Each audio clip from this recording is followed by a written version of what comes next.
জুলাইয়ের প্রথম প্রহরে রাত ১২টা ১ মিনিটে জুলাই অভ্যুত্থানে শহীদ ও জুলাই যোদ্ধাদের ত্যাগের প্রতি শ্রদ্ধা জানিয়েছে জাতীয়তাবাদী ছাত্রদল। কেন্দ্রীয় শহীদ মিনারে জাতীয় সঙ্গীত গেয়ে আর মোমবাতি প্রজ্বলনের মধ্য দিয়ে জুলাইয়ের শহীদদের স্মরণ করেন ছাত্রদলের নেতাকর্মীরা। ছাত্রদল নেতারা প্রতিজ্ঞা করেন জুলাইয়ের চেতনা সমুন্নত রাখার। রুকনুজ্জামানের রিপোর্ট। জুলাই অভ্যুত্থানের বর্ষপূর্তিতে কেন্দ্রীয় শহীদ মিনারে জুলাই বিপ্লবের শহীদ ও যোদ্ধাদের শ্রদ্ধা জ্ঞাপন অনুষ্ঠানের আয়োজন করে জাতীয়তাবাদী ছাত্রদল। জুলাইয়ের প্রথম প্রহরে অনুষ্ঠানের শুরু হয় জাতীয় সঙ্গীতের মাধ্যমে। আলোয় আলোয় স্মৃতি সমুজ্জ্বল শিরোনামে অনুষ্ঠানে মোমবাতি প্রজ্বলন আর ২ মিনিট নীরবতা পালনের মাধ্যমে শহীদদের শ্রদ্ধা জানানো হয়। পরে শহীদ মিনার প্রাঙ্গণে স্মরণ সভায় ছাত্রদলের বর্তমান নেতাকর্মীদের সঙ্গে সাবেক নেতারাও যোগ দেন। সমাবেশে উঠে আসে রাজনৈতিক দল, ছাত্র জনতার সম্মিলিত অংশগ্রহণে জনগণের বিজয়ের কথা। শপথ নেন জুলাইয়ের চেতনা সমুন্নত রাখার।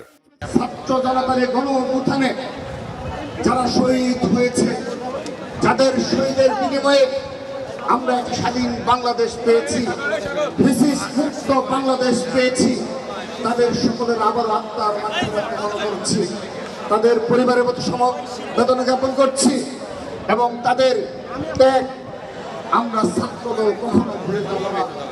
আমরা কখনো ভুলে যাব না।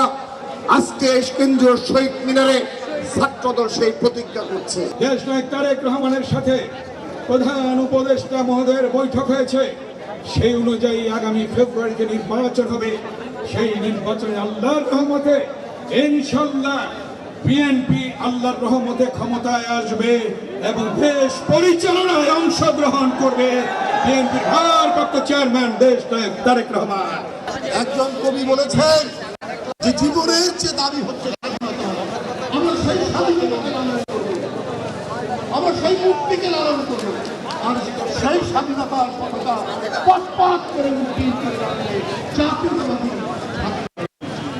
সভায় আগামী ৫ আগস্ট পর্যন্ত ৩৬ দিনব্যাপী বিভিন্ন কর্মসূচির ঘোষণা দেয় ছাত্রদল।